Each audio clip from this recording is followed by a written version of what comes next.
Hi, my name's Angela C. Styles, and you're watching the Think Alpha Project. All right, guys, welcome to another episode of the Think Alpha Project, and I'm here this week with the one and only Angela Styles. Nice to have you today. Nice to be here. Thank you. No, you're good. You're good. Thank you for being here today. Thank you for having me. I appreciate it. Yeah, I know you're busy. I know you got a lot going on, right? Yeah, God is good. God is good. Keeping it moving. Yeah, good. That's right. So, obviously, we have a few things because I know you do right now. You're juggling multiple things, so I definitely want to talk about that. So, how about this? We could start with tell us what it is right now that you're into. I know for a fact that you are now an author.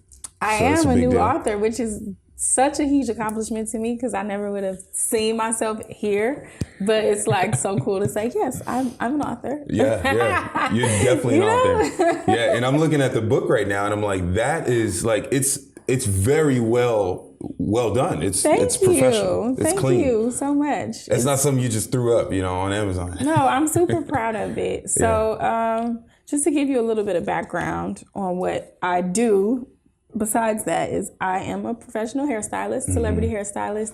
I currently work at The Talk on CBS with Eve. She's a new host as of this year. So that's been cool to kind of see her in a different light as a TV host.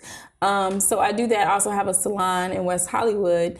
My partner is Malika Frazier. She's also another amazingly talented stylist. And I work there on weekends. And then, yes, I just published a book called Hair, which it pretty much sums up a lot of the messaging that I want to deliver to people all over the world about loving themselves, loving their natural hair, loving having texture. Because a lot of times your natural texture or big hair, curly hair is not appreciated until a long time later. So this was my way of spreading the knowledge that I've gained over the years, as well as just my love and my genuine appreciation for having textured hair, being of African American descent, and celebrating why curly hair is so amazing. So I'm just kind of buzzing around, sprinkling all kind of fairy dust on hair as many places as I can. Right. Yeah, and you're, to me, you're changing the world in your own way. Like you're changing your corner of the world, doing it the way that you see fit for you, like it works for you. You talked about you didn't say being made fun of, but you're saying that there's a part of what you said where you said your hair is now being celebrated, whereas before in the past it wasn't. Yeah, I think most people in their childhood or, just society tells us what is nice, what's beautiful, or what's deemed cool, or what's deemed to be better. And a lot of times having curly hair, having big hair, textured hair is always kind of the grunt of those jokes, like, oh, that's not cute, whereas straight hair, silky hair, has always kind of been the more desired look and more appreciated look. And then also in the Black community, having like good hair, having silkier hair, wavy hair has always been better. So it's one of those things that either your parents put those insecurities on you, society may have put those insecurities on you, your surroundings, like a lot of mixed children who don't see themselves in their parents or in their classmates, they automatically accept those insecurities because of their differences. And so what I try to do with hair is basically speak to all of that and encourage people of any age, but primarily children, to really understand and accept their identity from the start versus, the natural hair movement has grown so much, and women have begun to, go heat free and really accept their curls, but it takes 30 years, 40 years, sometimes never. What do you mean when you say it takes 30 years, 40 years? It takes them to become 30 years old to then say, oh, I'm not going to put heat on my hair, or I'm going to get to know my hair and actually take care of it. Or, they get tired of wearing weaves and then they finally say, oh, I'm going to get on YouTube and I'm going to learn how to take care of my natural hair. But it doesn't start when they're young. It takes 30 years, it takes 40 years, when they're at an age where they're fed up from whatever they've been doing. And then they decide, oh, okay, I need to learn how to own and accept who I am. But that's something that should start in the home and in the formative years, not for us to go through 1,000,001 issues before we then say, you know what, I don't need anything else. I could just be me, you know? Yeah. And I think in the Black community too, it's something that isn't necessarily taught. Like what you're saying right now, to me, the word that comes up is self-love. Yeah. Right? Self-love is huge. It's big. And not to say that people can't want to make improvements in themselves, whether they're natural or, you know, cosmetic improvements, whatever the case may be. But it definitely, the foundation of whatever you do starts with loving yourself. For example, like with surgery, like plastic surgery, that's a huge thing right now, right? You either can do something that really changes and enhances how you feel for the better, or you become an addict because you're not happy with your core and you continue to keep making changes until you look crazy. So, you know, it's like you either do it the right way or the wrong way. And self-love speaks to that. It's loving yourself first and then doing whatever you want to add, but always being happy with what the foundation and what that core is. Yeah. It's crazy. I just thought about something. This is a little bit of a tangent, but I work in the hospital. I'm an ER nurse. Yeah. And we actually get a lot of cases where people come in from a complication during surgery, and it'll be like liposuction or, you know, or something with their, you know, up here in their chest or whatever. And they'll come in, I'm like, man, they're about to die right now. They're in the ICU. They're about to die. But risking it's because their lives to make these enhancements and probably didn't do enough research, didn't go to someone who was qualified. You know, it even like the illegal butt shots and all of that. Now so many girls are showing the issues that happen down the line from taking a risk like that with their bodies. And it's all about having that self-love so you don't make those kinds of mistakes. Right, absolutely. Yeah. So how would you say you've grown to love yourself fully? Well, I mean, I think loving yourself is an ongoing process. Nice. Women always have insecurities, and I definitely have insecurities of my own. But I was raised in a household where my mom continued to encourage me and influence me throughout my life. So I had a mom who always told me she loved me, always told me I was talented, I was beautiful, I was smart, I was strong. So that level of confidence was always instilled in me. So I didn't really grow up feeling less than. I was a captain of the cheerleading team. I was a prom queen. I was like that girl. So I didn't doing it all. I didn't have some of those like social anxiety issues or, you know, and then I knew what I wanted to do career-wise from a very early age. You know, I finished high school. I went to college for a year, but then I was like, I want to do hair. Like, and I was supported in that, you know, and I thrived in that. So I didn't really have those same, you know, issues that a lot of people struggle with, thankfully, but it starts with the affirmations that you give children. So I will say that. But as an adult, I mean, I think especially once the social media era really hit, then that's when you kind of start comparing yourself and your body type. Like I always thought I had like a really baggy body. And then it was like, I would see girls with like 10 more inches on their waist versus mine. I'm like, oh, I'm like more like this. I thought I was like this, you know? And I've definitely thought about doing physical enhancements. My hair is like very curly, very tight in texture. So I don't have the same hair texture that my mom had, which it did make me kind of insecure, but thankfully that also helped me become a great hairstylist. So I still was kind of like, oh, I wish I had that. But I was like, it's okay. I'm just going to do this with my hair. And I learned how to do everything. But fast forward to, I think when I was maybe like 3 years ago, I had been natural and I always preached, you know, going natural, but I never actually wore my hair in its natural state. So to explain that further, girls can say, I'm natural, but have a weave. Like I'm wearing a wig right now, but underneath I'm natural. And so for me, my identity was still like, I'm natural. My hair is healthy. I'm natural, but I'm going to do something extra. And so it wasn't until I decided to completely cut my hair off and cut it about this short and really, you know, take away. Wait, so like it was short, like a little fro, how long was this? This was like 2 years ago. It was actually really cute. They call it a TWA, a teeny weeny afro for the hair community. I thought that was hilarious when I found out. I was like, this is funny. I have one.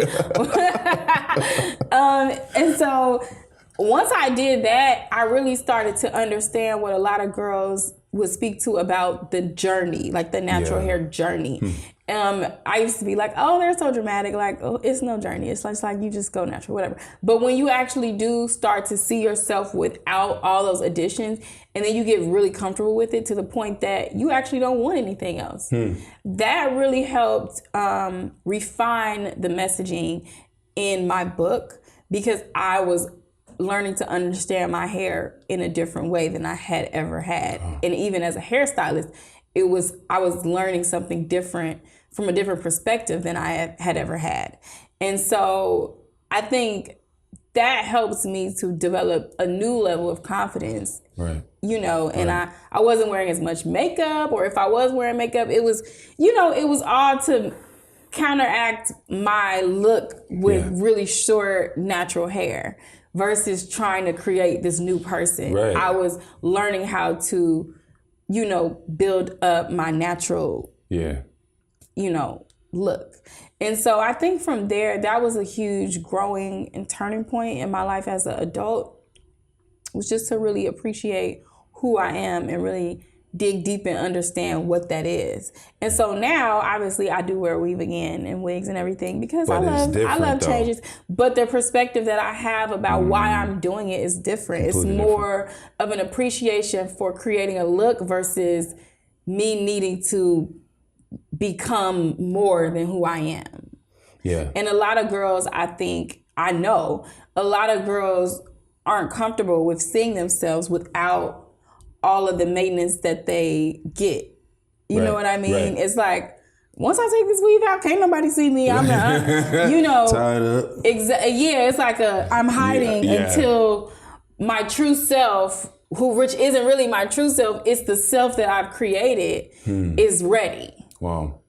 And so there should be a shift in the perspective. And so when I experienced that did help me a lot to see myself and be more comfortable with that. And then to also be able to talk to other women and encourage them to do the same things. Yeah. And I would say, because that's an awesome point, because for me, obviously I've had, my hair has been this short the whole time, so I can't really speak on that. But like you said something that was really powerful. It spoke to how you need these extra, a lot of people go around needing these extra things to feel like they're validated, to feel like they have a sense of approval. And I remember, I didn't change until about a couple years ago, honestly, where a couple years ago, I had to get the nicest car. I had to feel like, I had to buy clothes and do this and do that to feel like I am who I am. And it got to a point where, quite honestly, I lost a lot. Like I lost a lot in my business, lost a lot of income. And that feeling of things being stripped away from you is, as painful as it was, it's the most powerful thing. Like it's the most powerful thing. Super powerful. Then when you're at that, let's just call it bottom, you're at that bottom, all you feel is like, okay, but then you get to find yourself. And I feel like I found myself. And it might not be hair specifically. No, but that's the same but it's thing, the same though. That's the same thing. I think, Americans, I think generally, we're so attached to things. Yeah. And things attach us to status. And we don't spend enough time just being attached to ourselves without all those things. Yeah. And taking away the idea that if I have this, then people will notice or appreciate, or, because life is really not about that. But we're influenced with so many messages that say otherwise. Right. And we get addicted to it. It's like some girls can't live without having their nails done, and which isn't bad. It's definitely a cleaner, more polished look. But if you're going nuts because you can't get your nails done, there's something wrong. Yeah. Because your nails don't validate who you are inside. Your nails don't validate how smart you are, how beautiful you are, how, amazing a person is, how anything. Those things don't validate who you are. They just add to it. So it's definitely important to understand and separate yourself from those attachments, because people do really get addicted to them. Yeah, I think especially if you have a lot of friends who are like that too. Yeah, circle is totally a part of it. But I feel like with me kind of being a pioneer amongst my Right. friends, Your peers, yeah. my peers, I've been able to encourage them to do things that they would never do. So a few of my friends are like, I'm going natural, girl. Like, I can't believe it, but I actually like it, you know? And I'm like, wow, like you did it. She's like, yeah, because you did it. You was cute. So, and it becomes a, you know, a trickle down effect. Yeah, and so I absolutely, think, you know, the pioneers and all these peer groups continue to spread, you know, their understanding of self-love. Right. And then other people are like, I want to try that. I need some of that. Right. You know, so we all just have to do our part. Yeah, exactly. So let's just say, do you have any younger sisters? I don't have any sisters, thank God, because they would be beating my door down trying to get their hair done all the time. So I don't have like cousins. I don't have sisters, anything. So everybody that was sitting in my chair was paying, except my mama. business, all about the business. I like that. Cool. So let's just say if you did have a younger sister who, let's say she's 23, 24 years old, and she doesn't quite know it, because when we're in it, we're not necessarily aware, right? Until there's something that awakens us to that realization. Mm-hmm. But you can see the way she's moving. You can see that she's in the phase where she's seeking validation. I'm just saying this because there's a lot of women out there, as you know. What's your advice for them?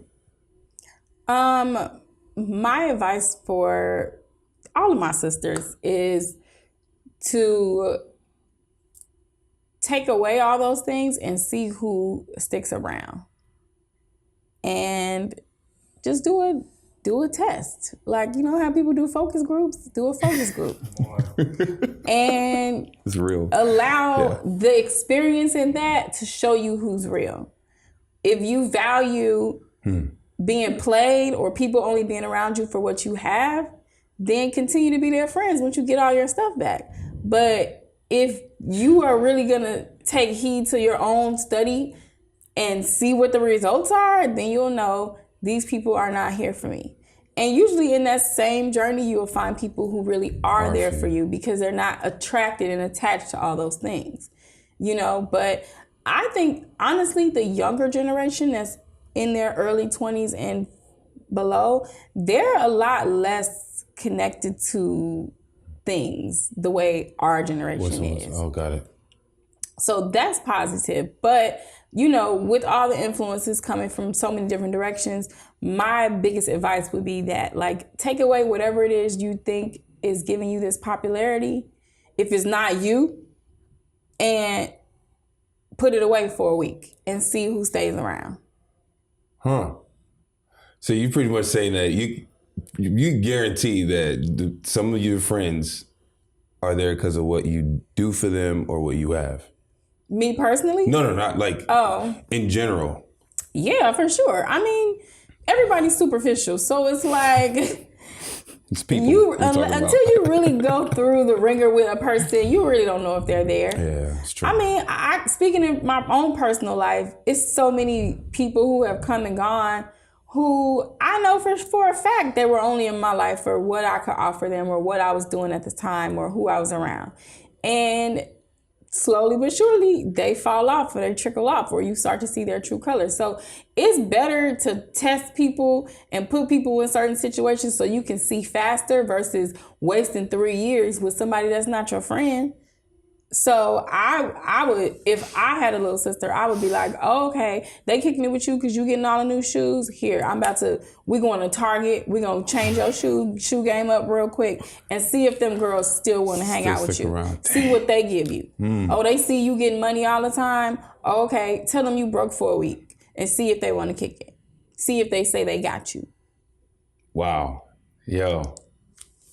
I just wish I knew. I wish I had that kind of advice when I was younger. I'm not gonna lie to you. Me too. It's so much stuff that I wish somebody told me, but it's all good. That's what we're now that we're at this level, we can lend that advice. So that's what me writing this book is. It's a bigger picture, a bigger message, but it's to help share with all the little sisters that I don't have the message about self-love and confidence and individuality. Wow. That's amazing. Okay. So hair. So how long did it take you to write? It took me to finish the project. It took me about 2 years. That's normal, actually. That's a normal time for I mean, books. but just between the research, finding an illustrator, doing several drafts, finding a printer, getting a distributor, figuring out the investment, saving the money for everything I need to invest in, getting the website done. Like, it's so many different steps so that it did take a while. And I'm a perfectionist, and I was working in multiple different avenues anyway. So I would have to stop and be like, oh yeah, let me focus on the book today. So if I didn't have a job, or if I gave myself a deadline, I probably would have done it sooner. But I think all the life experience that I was having played a part into, the very last finishing touch with when I finally was like, okay, it's ready. So. Right. Absolutely. Jeez. Yeah, no, 2 years, I've from what I've heard, it's the normal time for people, especially because you say you have a lot of things going on too. Yeah. So it's like you're not going to stop everything just for that, right? Exactly. That's awesome. Wow. Angela, this has been amazing. I appreciate it. Thank you. And I have a few more questions, obviously, before we close it out. You've done great so far. You dropped some major keys. So question is for you is this. If you had a billboard, right, that's possibly going to be seen by billions of people, what would you have on it and why?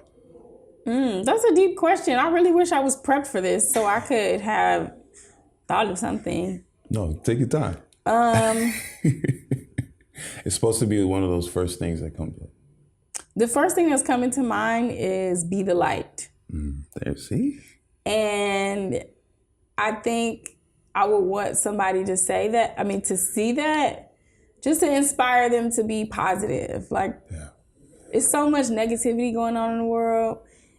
Sometimes you just need those reminders of be the light. Be what other people are attracted to.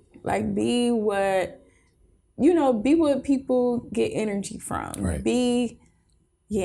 I don't know. Yeah, and I think, that's perfect. Yeah, and I think there are different ways to translate that. So if I had a billboard, I would probably put that on there and just... Right, be the light. That's awesome. Okay, so now you do have the book out. What's next for you? What are you excited about? Oh, I'm excited about a lot. Hair is one of several books that I plan to create under my publishing company called the Pretty Curls Club. And I want to make more books around the, Black hair experience, but also incorporating other cultures into that experience, the curly hair experience, rather. And so the Pretty Curls Club is really a group of 5 children, 4 girls and 1 boy, who become curl friends because they have curly hair, textured hair. So especially because schools are so mixed and segregated now, sometimes kids want to, they see that one other person that is similar to them, and then they're like, hi, And so I want to kind of speak to that, but then also speaking to the experiences that children go throughout their life and different things. So like swimming and, getting your hair wet when it's curly and not knowing what's up with that, or when the little boy goes to the barbershop for the first time and that experience, or picture day, or, all these different things that kids experience. I want to kind of chronicle them and mix in hair information and also upliftment as well. So I am going to plan on doing another book, but we're also talking about going in the direction of an animated series. So talking to writers and really trying to hone in on what that would look like as an animated series is one thing. But then because I am a hairstylist, it's also about the hands-on application and understanding hair. So I'm planning a lot of talks and book signings and things like that, but incorporating hairstyling and hair education into that is super important. And building an online platform of understanding for moms and parents to really understand how to style their kids and what products to use, and developing products under the Pretty Curls Club brand as well. So it's so many different avenues, and I'm kind of trying to keep it condensed until I know exactly what to do next, because right now it's just promoting the book. turning it into a bestseller is my main focus. And, talking and meeting as many people, signing books, really explaining my vision for the rest of the brand, but also just my message for this book. So I'm starting with this, and then tools or, some kind of takeaway in addition to the book will probably come next. And then other parts of what I've discussed will follow behind that somewhere. All right. That's amazing. So it's a lot. Plus, I'm still, working. So to weave it all in. Yeah. So got to weave it in. But it'll come together. Yeah, absolutely. Absolutely. I think when you're doing anything for the greater good, like with purpose, you're going to put your all into number one. And then number two, it works out. Yeah, it works out. People have been reaching out to me about different things. So I'm just praying that God sends those right people in my view for us to come together, collaborate, and help me take it to the next phase of what my vision is. So that's right. Okay, cool. So how do we find you online?